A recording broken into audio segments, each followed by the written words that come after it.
Kita sehat, keluarga bahagia. Halo, saya Dr. Wins, dokter spesialis ortopedi. Kali ini kita akan membahas topik tulang ada berapa di tubuh manusia. Mari kita mulai.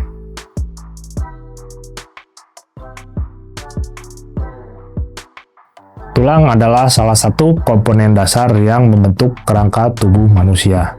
Mungkin Anda sering mendengar istilah rangka tubuh, tetapi beberapa banyak yang Anda ketahui tentang jumlah tulang yang ada di dalam tubuh kita. Untuk memahami lebih jauh mengenai hal ini, kita merujuk pada jurnal yang dipublikasikan di Indonesia maupun di luar negeri yang membahas berbagai aspek tulang dan fungsi-fungsinya. Ketika kita berbicara tentang jumlah tulang dalam tubuh manusia, seringkali muncul pertanyaan, berapa banyak tulang sebenarnya yang ada? Di dalam tubuh orang dewasa sehat terdapat 206 tulang. Namun jumlah ini dapat bervariasi tergantung pada usia dan beberapa faktor lainnya. Mari kita jelajahi lebih dalam tentang jumlah tulang dalam tubuh kita, serta bagaimana dan mengapa jumlah ini bisa berubah seiring bertambahnya usia. Jumlah tulang pada bayi dan perubahan seiring usia. Satu hal yang menarik tentang tulang adalah jumlahnya berbeda antara bayi dan orang dewasa.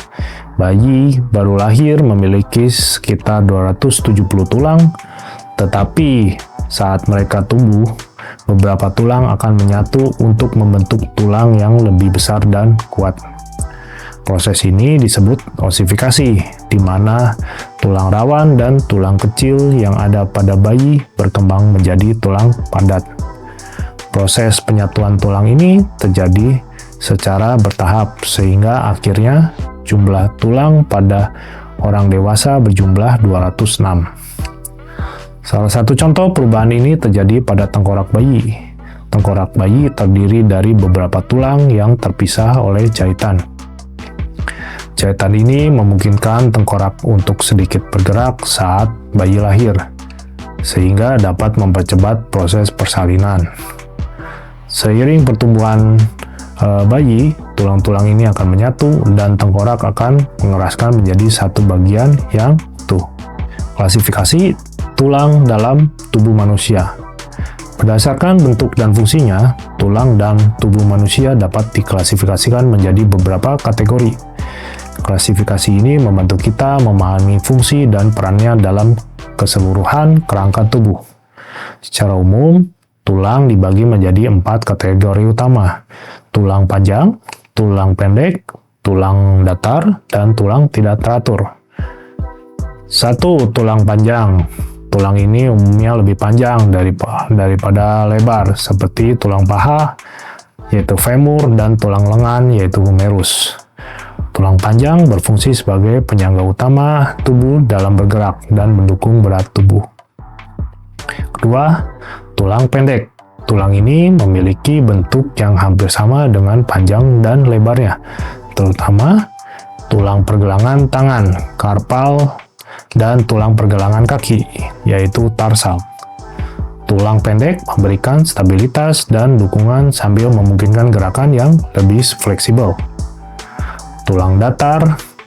Tulang ini memiliki permukaan luas yang datar, berfungsi sebagai pelindung dari organ-organ tubuh. Contohnya adalah tulang dada.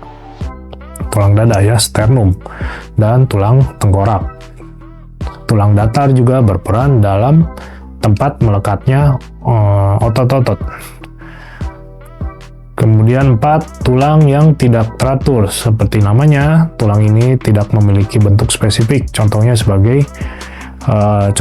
adalah tulang belakang, vertebra ya, dan tulang panggul. Tulang tidak teratur memberikan dukungan struktural serta membantu melindungi sumsum tulang. Fungsi tulang dalam tubuh. Setelah mengetahui jumlah dan jenis tulang yang ada dalam tubuh manusia, penting untuk memahami Mengapa tulang itu begitu penting dalam tubuh kita? Tulang bukan hanya sebagai kerangka yang menopang tubuh, mereka juga memiliki berbagai fungsi lainnya. 1. Sebagai penyangga dan bentuk tubuh. Tulang memberikan bentuk dan struktur pada tubuh. Rangka tulang membantu menegakkan tubuh dan memberikan dukungan untuk jaringan lunak seperti otot dan organ. Tanpa tulang, tubuh akan kehilangan bentuk dan stabilitas. 2. Pelindung organ vital. Beberapa tulang berfungsi sebagai pelindung organ vital. Misalkan, tulang tengkorak melindungi otak, sedangkan tulang rusuk melindungi jantung dan paru-paru dari trauma fisik. 3. Sumber penyimpanan mineral. Tulang berfungsi sebagai reservoir untuk mineral penting seperti kalsium dan fosfor. Keduanya diperlukan untuk berbagai fungsi tubuh termasuk kontraksi otot dan saraf. Ketika tubuh membutuhkan mineral ini, tulang akan melepaskannya ke dalam aliran darah. 4. Pembentukan sel darah.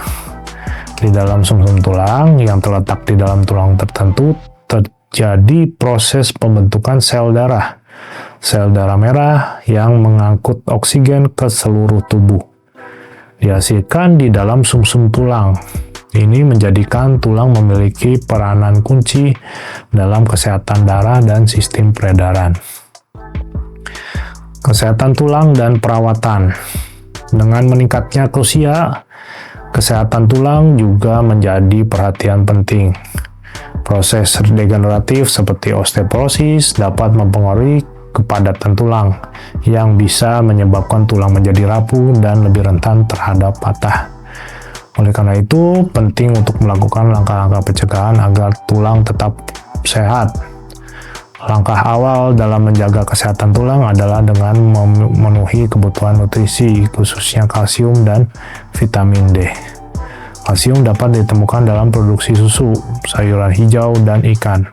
Sementara vitamin D dapat diperoleh dari sinar matahari dan suplemen. Selain itu, aktivitas fisik yang teratur juga sangat penting. Latihan beban dan olahraga yang melibatkan kekuatan otot dapat membantu memperkuat tulang dan menjaga massa tulang. Segera konsultasikan pada dokter jika merasa ada gejala atau masalah yang berkaitan dengan kesehatan tulang. Kesimpulan, jadi berapa banyak tulang yang ada dalam tubuh manusia? Umumnya orang dewasa memiliki sekitar 206 tulang. Meskipun jumlah ini bervariasi antara bayi dan orang dewasa. Jenis-jenis tulang yang ada di dalam tubuh juga bervariasi, masing-masing dengan fungsinya yang unik, dari berbagai bentuk hingga melindungi organ-organ vital, serta berperan dalam pembentukan sel darah.